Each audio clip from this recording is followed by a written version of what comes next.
60. 60. Going 60 na lang sa October.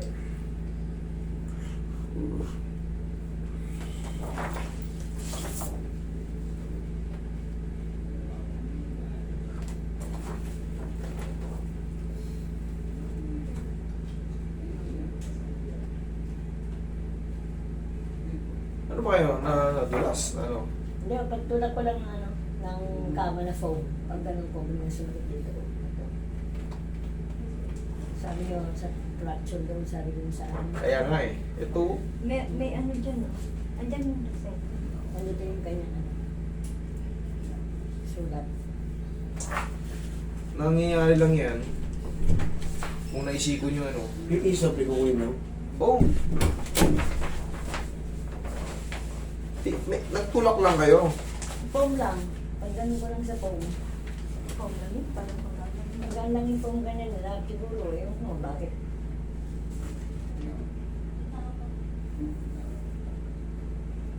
Radial head deformity. Kailan ka nagkaganito? Mga February pa. February pa? Mm-hmm. Naku po. Ayan, common plexus tendonitis, radial head deformity, moderate joint effusion. Ewan ko, February, March, April, May, June, July. Oh, 7. nag-heal na siya. Nag-heal na to. Tignan ko nga. Kung kakayanin pa ng ano. Nag-heal na to. Naglaman na yan. Natutupi naman eh. Natutubig nga. Ang ilaban. Dito lang. Ayan, naglaman na yun. Wala na masakit. Hindi, okay lang yan. Kasi parehas lang naman. Ang inano ko yung dito. Ayan, ayan. Dito masakit. Ayan. Tingnan mo. Wala namang problema dyan. Ganun talaga yung katawan mo. Ganyan talaga ang kamay ko. Sorry. Kala ko kasi, hindi pang karaniwan dapat may straight yan. May straight yan. No? Pares pala talaga. Pero ngayon, baka yung deformity is the same. Baka inborn kang ganito. Hindi inborn talaga itong ganyan. Pero itong Ay, ano ko. ano ka ba? Oo. Parehas eh. Ay, tawag nila sa... Kumang? Komang? Oo. Hindi, the same eh. Oh. Baka nga inborn kaya nagkaroon. Kasi dito, lumabas dito sa'yo. Ayan oh. Nagkaroon ng deformity. Hindi ko talaga Pero kung left and right kang deformity, Mm. baka yung nakitang deformity, inborn ka na. Inborn. Hindi, bakit dati wala naman yan? Hindi Eh, sumasakit yung ka. Hindi pagkakopang. nasakit. Oh, yung komang ka. Hindi, yung sa kanan, Wala yung problema, ito lang. wait po mama. Yung kanan, bata ka pa, hindi na talaga na-straight. Oo, ganyan na talaga. Ayun ang ibig sabihin ng ano nga, inborn. Kumbaga. Inborn, oo. Kasi parehas eh, left and right, Komang. hindi nagaganon eh. Yun ang ibig sabihin. Pero yung sumasakit, siguro, sana matsambahan natin. Dito yung sumasakit. Ayan, ayan, ayan. Sakit yan. Kumbaga, parang ganun lang yan, no? Masakit. Ganun na ako. Sakit. Sige, subukan natin. Kasi kung na-deform to, tapos lumipas ang 7 buwan, 6 na buwan, nag-heal na po yan. Yun yung tinatawag nating naglalaman. Kasi hindi pang karaniwan yung ganyang buto. Naka-usli. Oh. Ibig sabihin ko, Kasi payat na Sa ko. kanya, inborn. Dapat yan lulubog. Oo. Parang Oh. ako, oh. O yan, lulubog. Tingnan mo sa kanya. Lalabas. Oo, kaya nga Sabi sabi ko, lalabas din eh. hindi pang karaniwan. Kaya nga, may, kumbaga, Inborn. proportion naman sa kabila, inborn. So, mas the best. Kumbaga, mas maganda na kasi kung naka-deform yan, parehas siyang sasakit. Hindi naman masakit yung sa kabila. Itong mahirap sa mga ano, hindi, kumbaga, tsatsambahan na natin to, kakapain na natin to.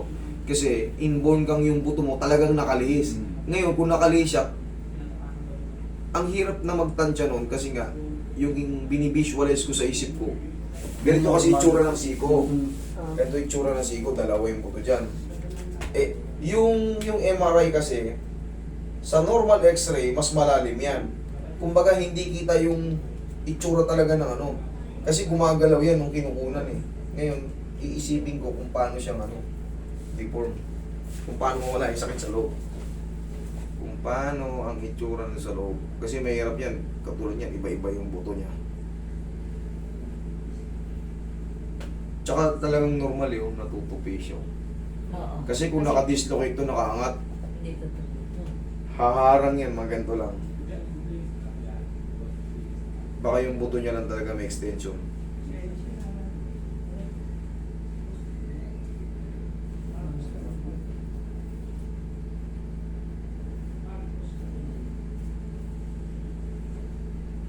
Yung Ano ba ito? umuutok. Sana natsambahan na right yung bow. Kailangan lang kasi tsatsambahan lang to kasi hindi na perfect yung bone structure niya. Mahirap. Hindi katulad nung pangkaraniwan, mas madali kong maisip kung paano Sana natsambahan natin. Kaya nga parehas nga kaya. Kumang kasi siya, kumang pala. Kumang ka pala. Hindi ko- Kapatid mo to, hindi mo kilala? Hindi mo alam? Parang sila, yung mga anak ni, si anak ni, si Richie. May mga tao talaga ganun yung iba. Lalaki ng panga. Iba mahaba-baba. May mga ganun talagang bone structure. May mga... Hindi, pangkaraniwan naman. Meron nga. Pasok. Talagang pasok na pasok. May bilog ang mukha. May medyo May square. matulis. May square. Ganun talaga. Kailangan talaga. Tapos yung tuhod pa yan, master. Tuhod pa. Tsaka yung likod. Ito, yung mga... Kita mo, puro normal. Dito ka lang talaga. Moderate joint effusion. Ito lang yung radial head deformity. Yan lang yan. Pero may lumagutok na kanina. Sana. Magets. Siyempre, pag naka-deform, kailangan baguhin para yung wala yung deform. Ayan, pag bumili na ako sakit, ayan. Ayan. Sige. Ayan, nakahiga, ayan. Mga ano sa gilid. Pupuro sugal lang. Mabuo ka lang.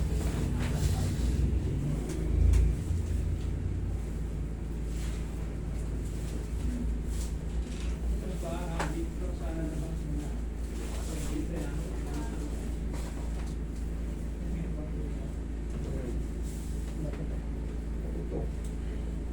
Sabi ng doktor ko, ano daw ako use sa gawa. Tendonitis. Ang ibig sabihin ng tendonitis, overuse. Overuse. Yun yun. Yan ang ibig sabihin sa Tagalog. Paano, master? Pahilot-hilot pa siya kasi. Nahihilot yun siya. Naghihilot ka rin. Kaya tignan mo yung mga ano niya. Tignan mo yung itsura ng mga ano niya. Malalaki. Kasi naghihilot ako. Lalaki ng daliri niya. Maliit yung pero makapal. Siyempre, yun ang hilig natin eh. Basta, tatandaan natin, tayo mga manghihilot. Pag hindi natin kabisado, huwag mong birahin. Hindi, akin na Mag-review tayo sa master yung mga rin. Mabata lang naman, pag may lamig, may ganun Yan, okay naman. lang. Oo. Basta yun lang, pag hindi nyo kabisado, ilipat nyo. Hindi naman masamang mag-accept na hindi ko kaya eh. Oo. Kailangan lang maging matapat kasi habang pinipuwersa nyo yung hindi nyo alam, lalo lang damage yan. Mas lalong hindi maagapan.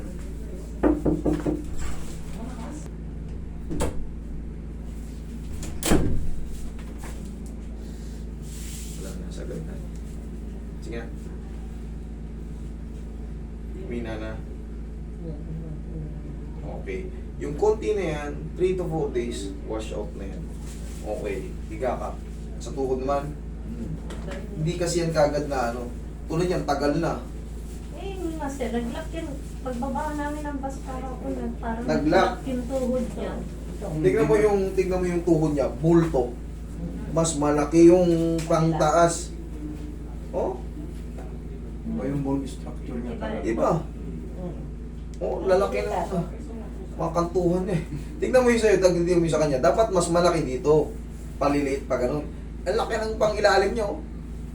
Pero yun nga, siyempre may taong inborn na ganyan. May mga taong pinanganak na 2 lang ang daliri. May mga taong 6 yung daliri. Pagka ganun pa man, sumasakit siya. Ito po. Sige, kapay natin. Naninigip. Pagbaba niya sa Pascal, Ayan. Parang nag-lock, hindi na siya makaano. Tingnan mo naman yung bulto ng tuhod niya. Oh. Ang liit-liit niya. tingnan mo ito po. Oh. Oh. Sakit. Ayan. Wala na pala yung ma'am. Yung bilog natin sa angal. Wala. Andito na sa taas eh. Ito yung bilog na ito. Tabi mo nga to. Tabi mo. Hindi, normal sa kanya. Pangkar. Talagang deform yung May deformity mo ano. Oo, inborn deformity. Hindi ito pwedeng pilitin. Kasi proportion, left and right, hindi pa pwede. Wala yung buto niyang gumagalaw. Tingnan mo, oh. Oh, tingnan mo yung uka ng buto. Parang yung ball, bilog na. Ayun lang, tingnan mo yung, i-visualize mo yan. Wala yung ganun, lumilihis. Para kay Trixie nga. Nadala master yung pamangkin ko dinala ko dito. Inborn nga yun. Bata na yung nilalaro-laro niya yung ano. Ganun, may lahi pa. Inborn kayo ma'am, hindi. Sabi ko sa inyo. Yung sumasakit dito, tsatsambahan lang ulit natin. Tingnan mo naman wala yung ano. Pero lumaki siyang ganito eh. Siyempre, kumbaga, iniisip ko kung ano yung... Yan lang, titingin ka lang dyan kung ano yung bone. Tingnan mo ito, yung nandito niya, bumubukol ka agad, eh, no? Tingnan, oh. Oh? Eh, nasaan yung bilog dito? Nandito. Bumaba. Nasa baba. Di ba? Parang Nandito. kay Trixie nga nagagalaw. Nandito yung bilog niya, oh. Dapat yan, gigit na yan dito. No? Ayan, lumilis, oh. Ang laki, oh. Tsaka yung dito po. Ay, masakit. Tsaka yung proportion.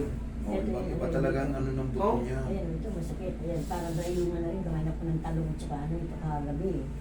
Eh, baka doon lang yun. Ito, Pero ito, kapos ayan, lang ang ayan, pagmamahal. ayan, ayan, ito yung bilog niya. Kaya nga, ma'am, eh. Nasa Sa gilid. gilid, dapat yung bilog nandito sa Alam niyo kung nakagilid yung ano? Hmm. Kung talagang dislocated to? Pag pinindot ko yung patellar Babalik. tendon yan, hindi, mamimilipit yan. Ah. Kasi hyperextend siya eh. Masakit. Kumbaga, nasa wala sa Wala linya sa yung ano mo. alignment. Sa alignment. Pag pinindot ko yan, mamimilipit ka na. Ganyan, mas malakas pa ng ganyan, mamimilipit. Eh, bunga nga ng ito Normal. talaga yung bone structure niya, wala lang. Dapat yan, ganunin ko lang yan, oh. Kung nakalihis talaga yung patela mo, pag mamimilipit ka na dyan, yung iba, tsaka mamamagayan. Eh, yun nga, wala nga, oh. Ma'am, sige ma'am, susubukan natin kapait, naglalak. Kasi ito na talaga yung ano mo, left and right. Kita mo naman. Meron bang ganyan, meron bang walang patela? Nandito sa kabila. Ito, nandito sa kabila. Parang sa siko niya rin ganun. Pero the same lang naman, aalog-alugin lang yan. Kung talagang ganun ang buto mo, di, sundan lang natin. Yan, yanig-yanigin lang yan.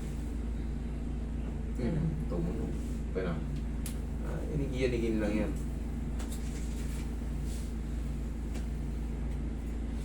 Meron talagang pinanganak na ganito mga obstruction. Pero kita nyo, umidad kayo ng ganyan na nakakapagtrabaho kayo ng normal. Ako bisikleta pa. Oo, hindi, yun talaga. Kaya nga, very good kayo. Kumbaga, normal lang sa inyo.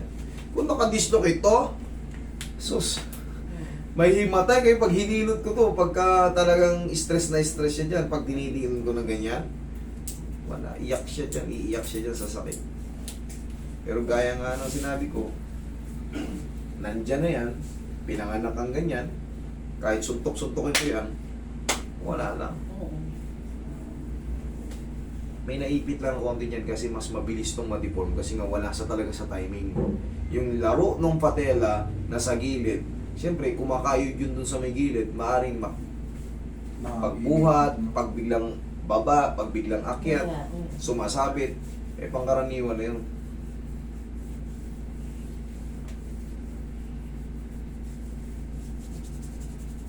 Pero haplos lang ng pagmamahal yan, tanggal yan. Sarap Wala na master Ano nagmamahal. ba, biyuda na ako ng Ah. 15. Kaya lang wala Sariling haplos ng pagmamahal.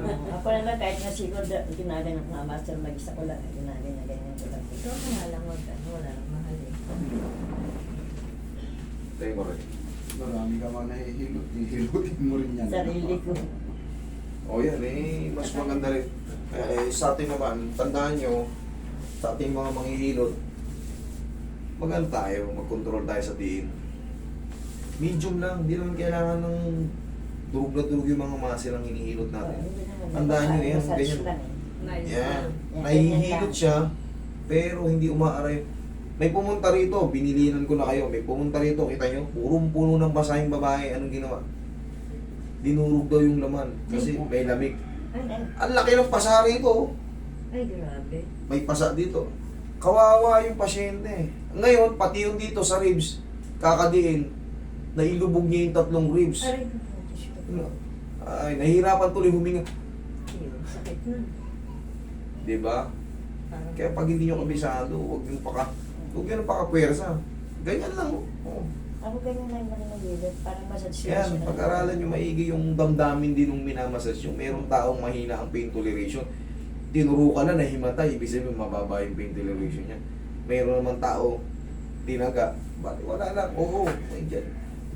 Pero yung iba, mahina ang pain toleration. Sarap pa, ginaganyan. Ako mangigilat ko. Ako mangigilat ko kung ng sarili ko pag nasa magpagilot. Ganyan ang tamang approach. Nadidinan siya, pero hindi. Sarap na sarap lang kayo. Yan ang tamang pag-massage. Medium type. Alin pa? Talikod? O, tagilid. Nagilid ka muna. Yan.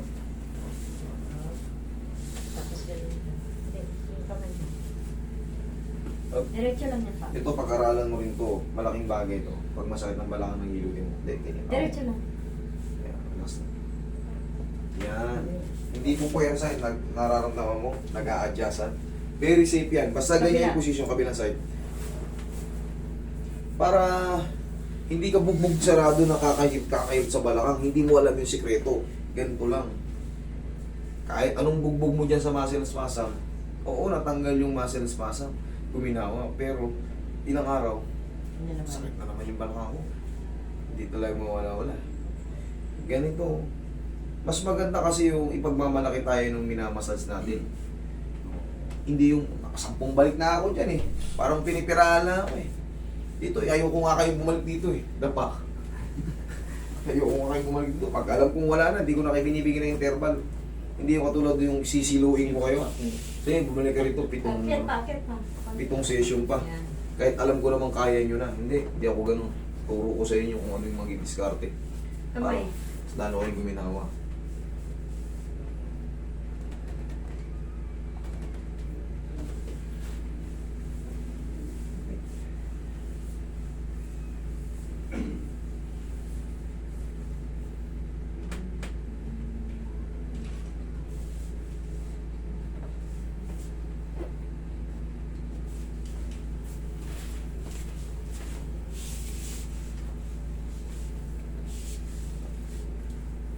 Okay. Yung mga tumunog na yun ang magpapalaya sa mga compression. Ito lang, chip fracture. Sigurado, pag na-chip fracture tayo, dire-diretso na yan. Kaya sa mga payo ko sa mga umidad, sa banyo, kumapit muna. Maglagay kayo ng mating doon na hindi madulas. Kasi dyan meron kayong mga kilos, tayong mga umidad, meron tayong kilos na biglang parang may hilo ng kaunti. Pangkaraniwan na yun. Kaya nahihilo ka, tumayo ka sa banyo, nakaupo ka sa bowl. Minsan nahihilo tayo. Oh.